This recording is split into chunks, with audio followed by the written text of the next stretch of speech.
ಗಾಂಧಿನಗರ ವ್ಯಾಪ್ತಿಯ LV temple ಸ್ಟ್ರೀಟ್ನಲ್ಲಿರುವ ಲಾಲ್ದಾಸ್ Venkataramana ಸ್ವಾಮಿ ದೇವಸ್ಥಾನ ಪಕ್ಕದಲ್ಲಿ ಇರುವಂತಹ ಪುರಾತನ ಕಲ್ಯಾಣಿ ಜೀರ್ಣೋದ್ಧಾರ. ಇದರ ಬಗ್ಗೆ ಸುಮಾರು ಜನ ಹೋರಾಟಗಳು ನಡೆದಿತ್ತು. 62ನೇ ಇಸ್ವಿಯಲ್ಲಿ ಈಜು ಕಲಿಯಕ್ಕೆ ಬರ್ತಾ ಇದ್ವಿ. ಇಲ್ಲೇ ನಾವು ಈಜು ಕಲ್ತಿರೋದು. ಸೊ ಹಾಗಾಗಿ ಇದು ಕಲ್ಯಾಣಿ ಇತ್ತು, ಇಲ್ಲಿ ಭಾಳ ಪುರಾತನದ್ದು. ₹1 ಇಲ್ಲ ಸರ್ಕಾರಿ ಖರ್ಚು. ಮುಜರಾಯಿದಿರಲಿ 100% ಇಲ್ಲ.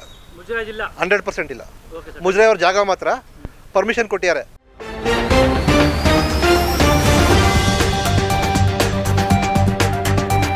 ನೋಡಿ, ಇಲ್ಲಿ ಇವಾಗ ಕಲ್ಯಾಣಿ ಕಾಮಗಾರಿ ಶುರುವಾಗಿದೆ. ಬನ್ನಿ ನೋಡಿಸಿ ಬನ್ನಿ.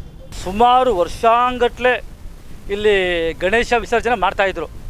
ಇಲ್ಲಿ ಸ್ಥಳೀಯ ಪೇಟೆ ಏರಿಯಾಗಳು, ಕಾಟಂಪೇಟೆ, ಅಕ್ಕಿಪೇಟೆ, ಸೌರಾಷ್ಟ್ರಪೇಟೆ, ಎಲ್ಲ ಕಬ್ಬಂಪೇಟೆ, ಎಲ್ಲ ಏರಿಯಾದಿಂದ ಬಂದು ಇಲ್ಲಿ ಗಣೇಶ ವಿಸರ್ಜನೆ ಮಾಡ್ತಾಯಿದ್ರು. ಕಾರಣಾಂತರಗಳಿಂದ ಇಲ್ಲಿ ಮುಚ್ಚಾಕಿದ್ರು. ಈಗ ಒಂದು ಹಂತಕ್ಕೆ ಬಂದಿದೆ. ಈಗ ಕಲ್ಯಾಣಿ ಆಗ್ತಾಯಿದೆ.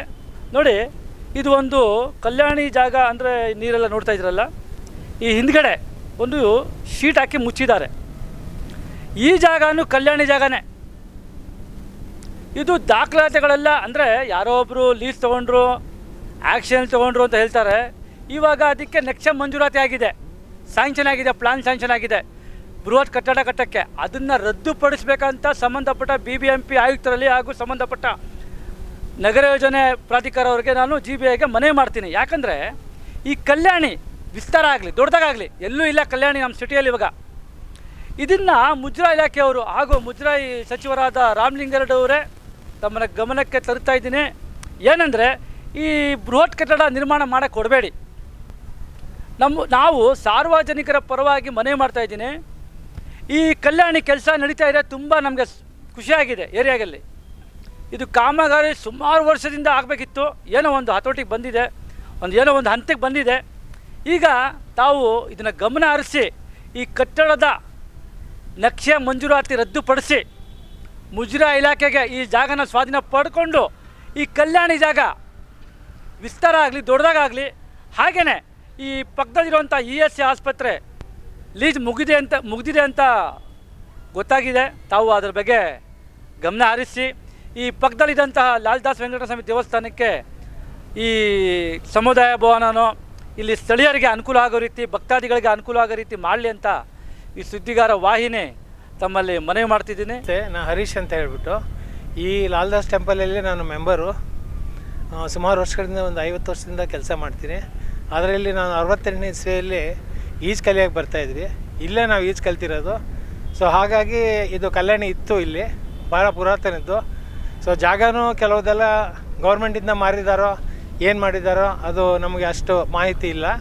ಆದ್ದರಿಂದ ಅದನ್ನು ಸೇರಿಸ್ಕೊಂಡು ಕಲ್ಯಾಣಿನ ಸ್ವಲ್ಪ ವಿಸ್ತರಣೆ ಮಾಡಿಕೊಂಡು ಚೆನ್ನಾಗಿ ಮಾಡಿದ್ರೆ ಚೆನ್ನಾಗಿರುತ್ತೆ ಅಂತ ಹೇಳ್ಬಿಟ್ಟು ನಮ್ಮ ಅಭಿಪ್ರಾಯ. ಸೊ ಪಕ್ಕದಲ್ಲಿ ESI ಹಾಸ್ಪಿಟ್ಲಿಗೆ ಅಂತ ಹೇಳಿ ಕೊಟ್ಟಿದ್ದಾರೆ. ಅದರದ್ದು ಲೀಸ್ ಪೀರಿಯಡ್ ಮುಗಿತಾ ಇದೆ ಅಂತ ಹೇಳ್ಬಿಟ್ಟು ನಮ್ಮ ಗಮನಕ್ಕೆ ಬಂದಿದೆ. ಅದೂ ಮುಜರಾಯಿನವ್ರು ಬಿಡಿಸ್ಕೊಂಡು ಅದಕ್ಕೆಲ್ಲ ಒಂದು ದೇವಸ್ಥಾನ ಇನ್ಕಮ್ ಬರೋ ಥರ ಮಾಡಿ ಸಮುದಾಯ ಭವನನೋ ಏನೋ ಒಂದು ಅವ್ರಿಗೆ ಯಾವ ಥರದಲ್ಲಿ ಆಗುತ್ತೋ ಆ ಥರದಲ್ಲಿ ಮಾಡಿದ್ರೆ ಅನುಕೂಲ ಆಗುತ್ತೆ. ಈ ಕಲ್ಯಾಣಿ ಮಾಡ್ತಾ ಇದ್ದಾರೆ. ನಮ್ಮ ಅಭಿಪ್ರಾಯ ಏನಂದರೆ, ಹಿಂದ್ಗಡೆ ಜಾಗನೂ ಈ ಇದಕ್ಕೆ ಸೇರಿದ್ದೆ, ಯಾರಿಗೆ ನಮ್ಮ ಲಾಲ್ದಾಸ್ ಟೆಂಪಲ್ಗೆ ಸೇರಿದ್ದೆ. ಅದನ್ನು ಸಾಕಷ್ಟು ವರ್ಷ ಕೇಸ್ ನಡೆಸಿ ಕೇಸಲ್ಲಿ ಗೆದ್ದು ಈಗ ಮಾಡಿದ್ದಾರೆ. ಸೊ ಕಲ್ಯಾಣಿ ಮಾಡಬೇಕಂತ ಹೇಳ್ಬಿಟ್ಟು ಗೌರ್ಮೆಂಟಿಂದ ಆರ್ಡರ್ ಆಗಿ ಮಾಡ್ತಾ ಇದ್ದಾರೆ. ಇದು ನೆರವೇರಲಿ ಅಂತ ಹೇಳ್ಬಿಟ್ಟು ನಮ್ಮ ಇದು. ಇದರ ಬಗ್ಗೆ ನಮ್ಮ ಸುದ್ದಿಗಾರ ವಾಹಿನಿಯಿಂದ ಸ್ಥಳ ಪರಿಶೀಲನೆಯ ವರದಿ ಹಾಗೂ ಸ್ಥಳದಲ್ಲಿ ಇದ್ದಂತಹ ಗುತ್ತಿಗೆದಾರರಿಂದ ಕೆಲವು ಮಾಹಿತಿ. ಆಶ್ರಯಾಸ್ಥ ಟ್ರಸ್ಟ್ ಇನ್ಫೋಸಿಸ್ ಕೋ-ಫೌಂಡರ್ KG ದಿನೇಶ್ ಅಂತ ಇದ್ದಾರೆ. ಅವ್ರದ್ದು ಆಶ್ರಯಾಸ್ಥ ಟ್ರಸ್ಟು NGO ಕಡೆಯಿಂದ ಸುಮಾರು ಒಂದು 25 ಕಲ್ಯಾಣಿಗಳು ಅಕ್ರಾಸ್ ಸ್ಟೇಟು ಅಪ್ರೂವ್ ಆಗಿದೆ. ಅದರಲ್ಲಿ ಇದೊಂದು. ಯಾರು ಅಪ್ರೂವಲ್ ಮಾಡಿರೋದು? ಗೌರ್ಮೆಂಟಿಂದ ಅಪ್ರೂವಲ್ ಸಿಕ್ಕಿದೆ, ಪರ್ಮಿಷನ್ ಸಿಕ್ಕಿದೆ. ಅಮೌಂಟ್ ಕೊಡ್ತಾ ಇರೋದು NGO ದುಡ್ಡು. ಅವರು ಫಿಲಾಂಥ್ರಫಿಸ್ಟರು. ಅವ್ರದ್ದು NGO ದುಡ್ಡಲ್ಲಿ CSR ಫಂಡ್ಸ್ ಬರುತ್ತಲ್ವ, ಕಾರ್ಪೊರೇಟ್ ಸೋಷಿಯಲ್ ರೆಸ್ಪಾನ್ಸಿಬಿಲಿಟಿ, ಆ ಫಂಡ್ಸಲ್ಲಿ 25 ಕಡೆ ಕಲ್ಯಾಣಿಗಳು ಮಾಡ್ತಾ ಇದ್ದಾರೆ ಅಕ್ರಾಸ್ ಕರ್ನಾಟಕದಲ್ಲಿ 25 ಕಲ್ಯಾಣಿಗಳು ಅಭಿವೃದ್ಧಿ ಮಾಡ್ತಾ ಇದ್ದಾರೆ. ಇದರಲ್ಲಿ ಸರ್ಕಾರಿ ದುಡ್ಡು ಇಲ್ವಾ? ₹1 ಇಲ್ಲ, ಸರ್ಕಾರ ದುಡ್ಡು ₹1 ಇಲ್ಲ. ಎಲ್ಲ KG ದಿನೇಶ್ ಅಂತ ಇದ್ದಾರೆ, ಇನ್ಫೋಸಿಸ್ ಕೋ-ಫೌಂಡರು. ಅವರು 5 ಜನ ಕೋ-ಫೌಂಡ್ರಲ್ಲಿ ಅವರೊಬ್ಬರು. ಅವ್ರದ್ದು CSR ಫಂಡ್ಸ್ ಇರುತ್ತೆ, ಕಾರ್ಪೊರೇಟ್ ಸೋಷಿಯಲ್ ರೆಸ್ಪಾನ್ಸಿಬಿಲಿಟಿ ಅಂತ, ಫಿಲಾಂಥ್ರಫಿಕ್ ಫಂಡ್ಸು. ಅವ್ರ ದೇವಸ್ಥಾನಕ್ಕೋಸ್ಕರ ಅವ್ರ ದುಡ್ಡಲ್ಲಿ ಮಾಡ್ತಾ ಇದ್ದಾರೆ. ಅಪ್ರೂವಲ್ ಆಗಿರಬೇಕಲ್ಲ. ಜಾಗ ಕೊಟ್ಟಿದ್ದಾರೆ ಸರ್, ಇಷ್ಟು ಒಂದು 5,000 ಸ್ಕ್ವೇರ್ ಫೀಟ್ ಬರುತ್ತಿದ್ದು. ಅದರಲ್ಲಿ ಡಿಸೈನ್ ಕೊಟ್ಟಿದ್ದಾರೆ, ಎಷ್ಟು ಕಲ್ಯಾಣಿ ಬರ್ಬೋದು, ಜನಕ್ಕೆ ಎಷ್ಟು ಓಡಾಡೋಕ್ಕೆ ಎಷ್ಟು ತಾರೀಕು ಅದು ಕೊಟ್ಟಿದ್ದಾರೆ. ಅದು ಗೌರ್ಮೆಂಟಿಂದ ಪರ್ಮಿಷನ್ ಇದೆ. ಇದೆ ಕೊಡ್ತೀನಿ. ಕೋರ್ಟ್ ಕೇಸ್ ಇತ್ತು, ಕೋರ್ಟ್ ಕೇಸೆಲ್ಲ ಇದ್ದು ಅದು ಕೋರ್ಟಿಂದ ಆರ್ಡರ್ ಆಗಿದೆ. ನಮಗೆ ಜಾಗ ಬಂದಿದೆ.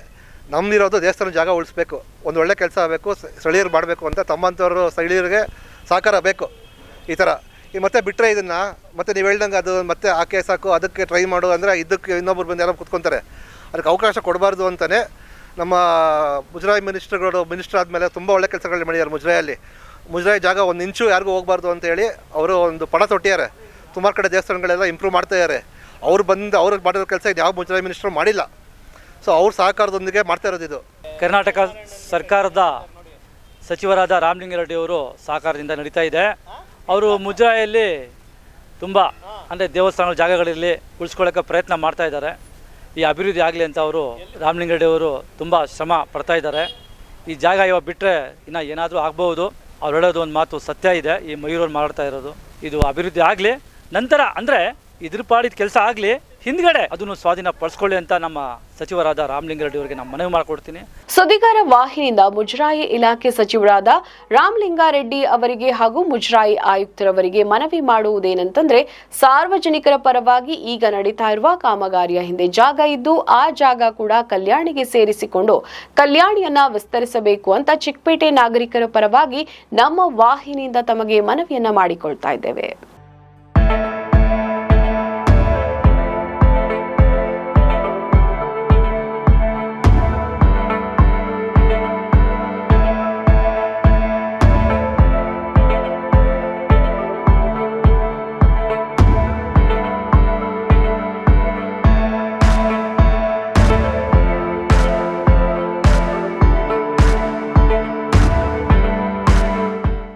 ನಮ್ಮ ಈ ವಿಡಿಯೋ ನಿಮಗೆ ಇಷ್ಟ ಆದಲ್ಲಿ ಲೈಕ್ ಮಾಡಿ, ಶೇರ್ ಮಾಡಿ, ಕಮೆಂಟ್ ಮಾಡಿ ಮತ್ತೆ ಸಬ್ಸ್ಕ್ರೈಬ್ ಮಾಡಿ.